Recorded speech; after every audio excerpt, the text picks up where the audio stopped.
This week's advanced vocabulary is juxtapose. Do you know what it means and where it comes from? Watch the video to find out. Before we get started, don't forget to subscribe so you won't miss out on our future videos. Okay, so let's start. Juxtapose is a verb that means to put things, ideas, or people next to each other to compare them, or to see a contrast between them, so the differences or the similarities are seen more clearly. Here is an example. I love his paintings. Me too.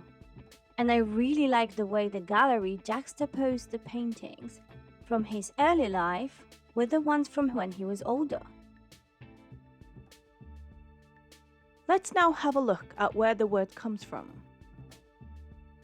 The first part of the word juxtapose comes from the Latin word juxta, which means near or next.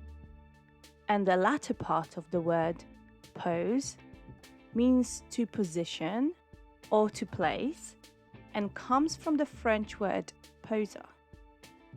When we put these two together, they sort of mean to place next to. Okay, so here it is. Juxtapose, advanced vocabulary. If you enjoyed this short video, please give us a thumbs up and subscribe to our channel. Make sure to come back for the next advanced vocabulary and more.